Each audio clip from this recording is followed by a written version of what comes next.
cameras. Obviously, there's only a few of those. We used a wide variety of investigative tools, and I can't really go into all of those right now.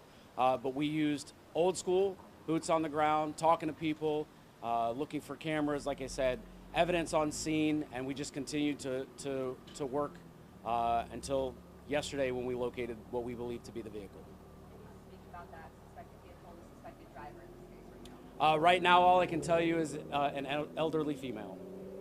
What do you classify as? All I can tell you is an elderly female. Can you talk about how community tips did that come up? Absolutely. So part of our investigative tools was phone calls, emails, Crime Stoppers. We started a traffic tip line, which immediately, as soon as we put that out, the phone started ringing.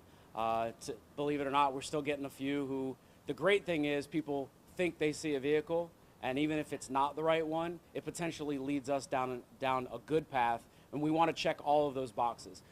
There were hundreds and hundreds of white Lexuses that matched that model in Sarasota. So we tracked down as many as we could throughout Sarasota, and again, boots on the ground with the investigators in traffic, to our intelligence unit, to our real-time crime lab. We all worked together.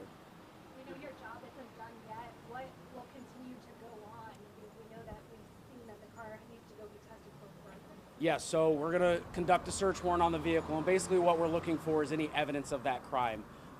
Clothing fibers, DNA, anything that we can be 100% sure that that vehicle was in fact involved. Has that driver expressed any remorse?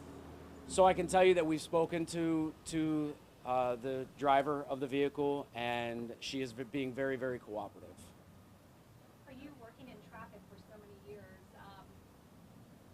Is it something that somebody would be able to tell if they hit a person?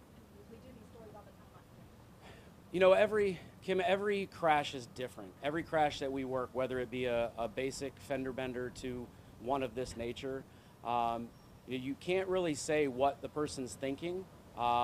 You know, we've had crashes in the past where people have thought they've hit trees or curbs or whatever, and you can't really put words in their mouth. This is why these kinds of investigations take so long, is because we want to give every opportunity for them to tell us what happened, what they think happened, what they think they saw, what they did see, what they didn't see. And this is why they take everybody in our unit, everybody in the intelligence unit, the real-time crime center, and again, we work together.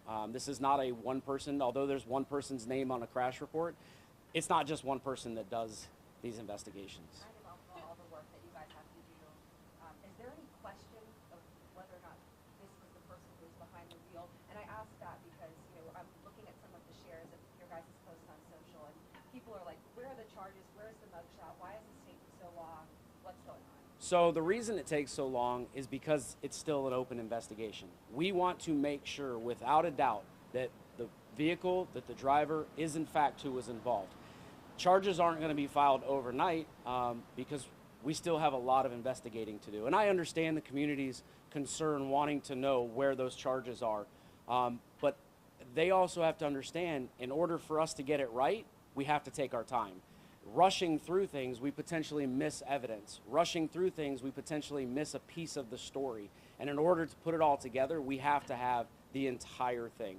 And so basically, you want to categorize a traffic crash to this magnitude as a jigsaw puzzle. And each piece has a specific place where it goes. And if you're missing a piece, the puzzle is not complete. And you say that she's being cooperative. How is she being cooperative? Just in that nature, she's being cooperative with us. I mean, is she talking to you? This is still currently open, and I cannot elaborate on anything that she has or has not said. You've been trying. Take us back to the clarification on how you were able to connect with this alleged driver. Did this person self-identify, or did you identify them through your investigative process? I just want to clarify that. So again, using all of our investigative tools, we were able to track down as many cars as we could. We located this vehicle using those tools. Can you give us any I do not, and I can't. I'm not the lead investigator, so I don't have that information. And with all of how HIPAA and everything is, I can't even if I did know, I unfortunately I can't. Tell us about this roadway. What is it like? I mean, we were there yesterday and witnessed an accident right in front of us.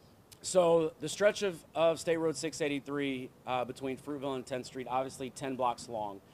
In this area, there is a median that separates both north and south and turn lanes. And the unfortunate thing is, in that stretch of roadway, the only crosswalks right now are at Fruitville and at 10th Street. And humans are a creature of habit, and I'm sure when you were out there yesterday, you probably saw people crossing.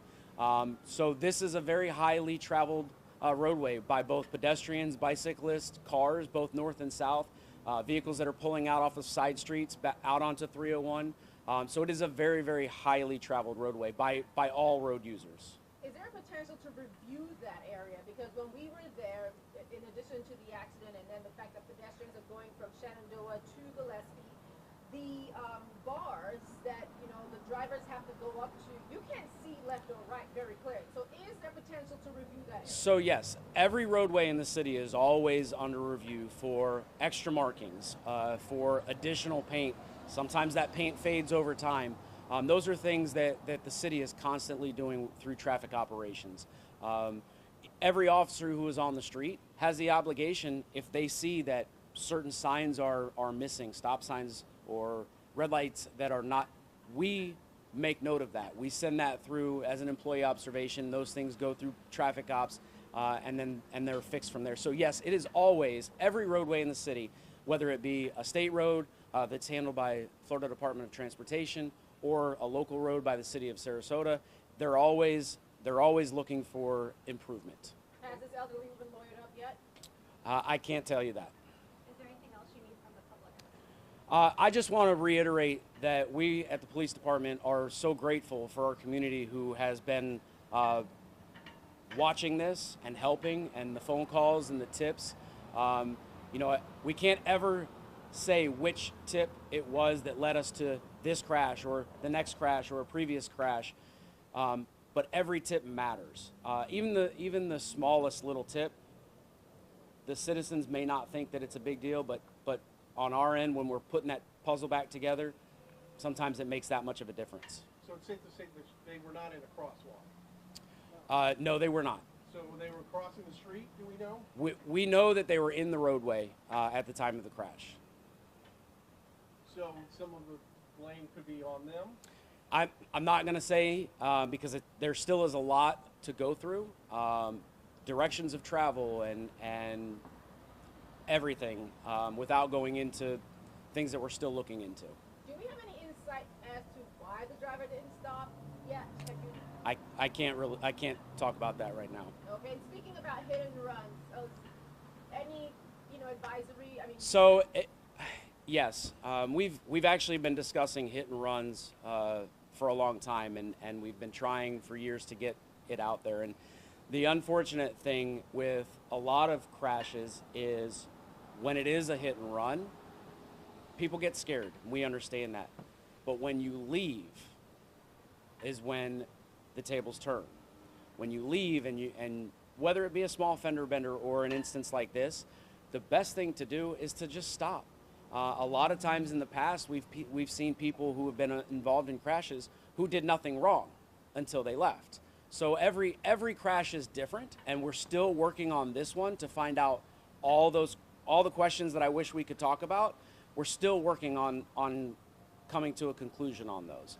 But at the end of the day, you know, any crash, you have a duty to report that, whether it be a slight rear end at a red light or a serious injury crash.